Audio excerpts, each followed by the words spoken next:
Humiling ng special session ang Senado sa Pangulo para masimula na ang impeachment trial kay Vice President Sara Duterte.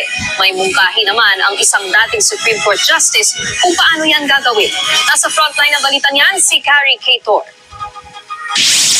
Kahit naka-break, pwedeng magsagawa ang mga senador ng special session para agad masimula ng impeachment trial ni Vice President Sara Duterte. Ayon yan kay dating Associate Justice Antonio Carpio.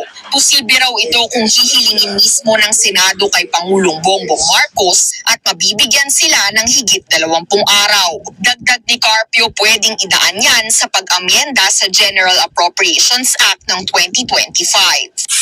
Madali naman lang i-amend yung GAA. Siguro, isang session day lang yon. So may extra sila ng mga 20-24 days. Opo. Or kahit na 20 days, kaya na yun eh. So they can now convene as a impeachment court. Matatanda ang sinabi ni Pangulong Marcos na wala siyang papel sa impeachment ni VP Sara, pero bukas daw siya sakaling kailangang magpatawag ng special session. Matuloy man inamin ni Carpio na hindi pa rin sapat ang nasa 20 araw dahil kailangan daw ng 10 araw para mapasagot ang respondent.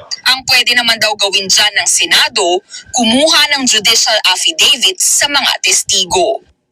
I-judicial affidavit na lang nila, lahat ng witnesses.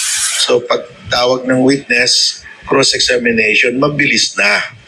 So kaya yon 3 days for the prosecutors, 3 days for the respondent. Tingin ko pwede pag talagang if there is a will.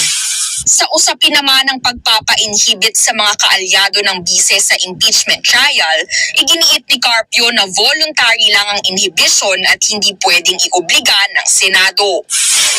Nauna nang sinabi ni Senate President Cheese Escudero na sa pagbabalik sesyon nila sa Hunyo, masisimulan ang paglilitis kay VP Sara.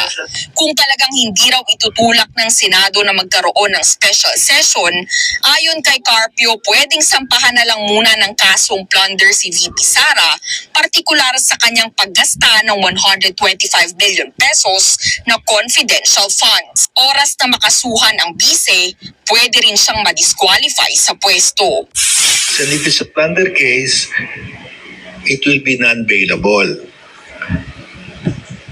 So, pwede yun. That's within the authority of the executive branch. Nagbabalita mula sa Frontline, Carrie Cator, News 5.